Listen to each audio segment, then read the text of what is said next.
একটি অফিস ভবন তৈরি করতে কি প্রয়োজন? এমন প্রশ্নের উত্তরে প্রথমেই মাথায় আসবে রড, সিমেন্ট, শ্রমিক আর মাস 6 সময়। কিন্তু সেই ভবন যদি হয় 17 দিনের মধ্যে, তাও আবার প্রিন্টার দিয়ে প্রিন্ট করা, তাহলে? বলছিলাম 3D প্রিন্টারের কথা।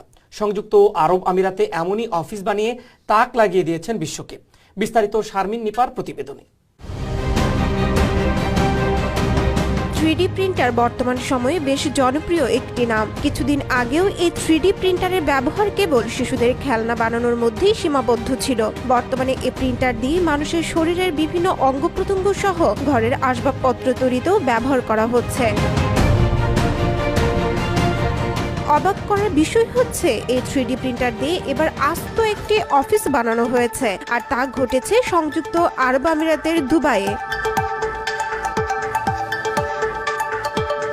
এখানে 20 ফুট উঁচু, 120 ফুট লম্বা ও 40 ফুট প্রশস্তের একটি অফিস বানিয়ে পুরো বিশ্বকে তাক লাগিয়ে দেওয়া হয়েছে। 3D প্রিন্টেড এই অফিসটি দুবাই ফিউচার ফাউন্ডেশনের সাময়িক কার্যালয় হিসেবে ব্যবহৃত হবে।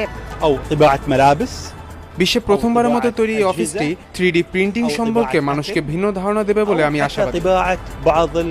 অফিসটির কাঠামোগুলো 3D প্রিন্টার দিয়ে প্রিন্ট হতে 17 দিন সময় লেগেছে, আর তা স্থাপন করতে সময় লেগেছে 2 দিন। আর এই প্রিন্টিং এর সময় মনিটরিং করতে জনবল লেগেছে মাত্র 1 জন। কাঠামোগুলো কেটে এবং যুক্ত করে খুবই কম সময়ে তৈরি করা হয়েছে এই 3D printed office. Sharmin Nipa, TVN 24 news desk.